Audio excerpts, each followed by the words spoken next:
ಓಂ ಶ್ರೀ ಗುರುಭ್ಯೋ ನಮಃ. ಫ್ರೆಂಡ್ಸ್, ಎಲ್ಲರಿಗೂ ನಮಸ್ಕಾರ. ಪ್ರೀತಿಯ ಸಿಂಹ ರಾಶಿಯವರೇ, ನೀವು ಹುಟ್ಟಿನಿಂದಲೇ ನಾಯಕತ್ವ ಹೊಂದಿರುವವರು.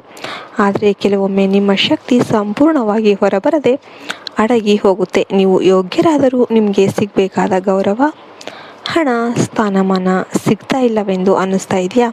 ಹಾಗಿದ್ರೆ ಈ ರಹಸ್ಯ ನಿಮಗಾಗಿ. ಮೊದಲು ನಿಮ್ಮ ಮನಸ್ಸಲ್ಲಿ ಶ್ರೀ ವಾರಾಹಿ ಅಮ್ಮನವರನ್ನು ಧ್ಯಾನಿಸಿ. ಅವರ ಆಶೀರ್ವಾದ ಇಲ್ಲದೆ ಯಾವುದೇ ಶಕ್ತಿ ಕಾರ್ಯನಿರ್ವಹಿಸೋದಿಲ್ಲ.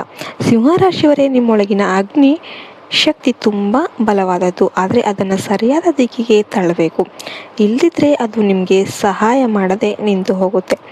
ಈ ಒಂದು ಮಂತ್ರ ನಿಮ್ಮ ಒಳಗಿನ ಶಕ್ತಿಯನ್ನು ಜಾಗೃತಗೊಳಿಸುತ್ತೆ. ನಿಮ್ಮ ನಾಯಕತ್ವ ಗುಣವನ್ನು ಮತ್ತೆ ಹೊಳೆಯುವಂತೆ ಮಾಡುತ್ತೆ. ಹಣ, ಗೌರವ, ಅವಕಾಶಗಳು ನಿಮ್ಮ ಕಡೆಗೆ ತಿರುಗಿ ಬರುತ್ತೆ. ನೀವು ಈ ಮಂತ್ರವನ್ನು ನಿಮ್ಮ ಮನೆಯಲ್ಲಿ ಇಟ್ಟರೆ ಸಾಕು, ನಿಮ್ಮ ಮನೆ ಅದೃಷ್ಟದ ಕೇಂದ್ರ ಆಗುತ್ತೆ. ನೀವು ಹೋಗುವ ಎಲ್ಲೆಡೆ ಜನರು ನಿಮ್ಮ ಕಡೆಗೆ ಆಕರ್ಷಿತರಾಗ್ತಾರೆ. ಸಿಂಹರಾಶಿಯವರೇ, ನೀವು ಹಣಕ್ಕಾಗಿ ಓಡಬೇಕಾಗಿಲ್ಲ. ಹಣನೇ ನಿಮ್ಮನ್ನು ಹುಡುಕಿಕೊಂಡು ಬರುತ್ತೆ. ಆದರೆ ಗಮನಿಸಿ, ಇದನ್ನು ಸರಿಯಾದ ವಿಧಾನದಲ್ಲಿ ಮಾಡಬೇಕು. ಈ ಮಂತ್ರವನ್ನು ಬಿಳಿ ಕಾಗದದಲ್ಲಿ ಬ್ಲೂ ಕಲರ್ ಅಕ್ಷರಗಳಲ್ಲಿ ಪ್ರಿಂಟ್ ಮಾಡಿಸಬೇಕು. ಪೇಪರ್ 14 ಇಂಚು ಅಗಲ ಮತ್ತು 5 ಇಂಚು ಎತ್ತರ ಇರಬೇಕು. ಈ ಅಳತೆ ತುಂಬ ಮುಖ್ಯ. ಪ್ರಿಂಟ್ ತೆಗೆದುಕೊಳ್ಳುವಾಗ ನೀವು ಶುದ್ಧವಾಗಿರಬೇಕು. ನಾನ್ ವೆಜ್, ಸ್ಮೋಕ್, ಡ್ರಿಂಕ್ ಇವುಗಳಿಂದ ದೂರ ಇರಬೇಕು. ಈ ಮಂತ್ರವನ್ನು ಅಂಟಿಸುವ ದಿನ ಶುಕ್ರವಾರ. ಬೆಳಿಗ್ಗೆ 6 ಗಂಟೆಗೆ ಅದಕ್ಕಿಂತ ಮುಂಚೆ ಎದ್ದು ಸ್ನಾನ ಮಾಡಿ ಮಹಾಲಕ್ಷ್ಮೀ ದೇವಿಗೆ ಪೂಜೆ ಮಾಡಿ ನಮ್ಮನೆಗೆ ಐಶ್ವರ್ಯ, ಧನ, ಗೌರವ ಬರಲಿ ಅಂತ ಪ್ರಾರ್ಥನೆ ಮಾಡಿ. ನಂತರ ನಿಮ್ಮ ಮನೆಯ ಉತ್ತರ ಗೋಡೆಯ ಮೇಲೆ ಈ ಮಂತ್ರವನ್ನು ಅಂಟಿಸಿ. ಇದು ಅಷ್ಟೇ. ನೀವು ಜಪ ಅಂತ ಏನಿಲ್ಲ, ಓದಬೇಕಂತ ಏನಿಲ್ಲ. ಕೇವಲ ಅದು ನಿಮ್ಮ ಗೋಡೆಯ ಮೇಲೆ ಇರಬೇಕು.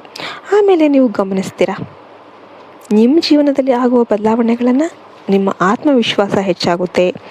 ಜನರಲ್ಲಿ ನಿಮ್ಮ ಪ್ರಭಾವ ಹೆಚ್ಚಾಗುತ್ತೆ. ನೀವು ಹೇಳಿದ ಮಾತುಗಳಿಗೆ ಬೆಲೆ ಬರುತ್ತೆ. ಹೊಸ ಅವಕಾಶಗಳು ನಿಮ್ಮ ಬಳಿ ಬರುತ್ತೆ.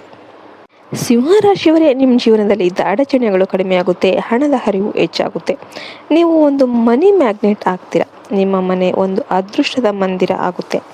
ಇನ್ನೂ ಒಂದು ರಹಸ್ಯ, ನೀವು ಈ ಮಂತ್ರದ ಜೊತೆ ಒಂದು ಧನಚಕ್ರ ಅಥವಾ ಲಕ್ಷ್ಮೀ ಚಕ್ರ ನಿಮ್ಮ ಪಾಕೆಟಲ್ಲಿ ಇಟ್ಟರೆ ನೀವು ಹೋಗುವ ಎಲ್ಲೆಡೆ ಯಶಸ್ಸು ಅನ್ನೋದು ನಿಮ್ಮನ್ನು ಹಿಂಬಾಲಿಸುತ್ತೆ. ಜಾಬ್, ಬಿಸ್ನೆಸ್, ರಾಜಕೀಯ ಸಂಬಂಧಗಳು ಎಲ್ಲವೂ ನಿಮ್ಮ ಪರವಾಗುತ್ತೆ. ಸಿಂಹರಾಶಿಯವರೇ, ಇದು ನಿಮ್ಮ ಸಮಯ. ನೀವು ಮತ್ತೆ ಒಳೆಯುವ ಸಮಯ. ಒಮ್ಮೆ ವಿಧಾನವನ್ನು ಅನುಸರಿಸಿ ನೋಡಿ. ನಿಮ್ಮ ಜೀವನನೇ ನಿಮಗೆ ಉತ್ತರ ಕೊಡುತ್ತೆ. ನಿಮ್ಮ ಮನೆಗೆ ಧನ, ಐಶ್ವರ್ಯ, ಗೌರವ ತುಂಬಲಿ. ಎಲ್ಲರೂ ಕೂಡ ವಿಡಿಯೋಗೊಂದು ಲೈಕ್ ಕೊಟ್ಟು ಜೈ ವಾರಾಹಿ ಅಮ್ಮ ಅಂತ ಕಮೆಂಟ್ ಮಾಡೋದನ್ನು ಮರಿಬೇಡಿ.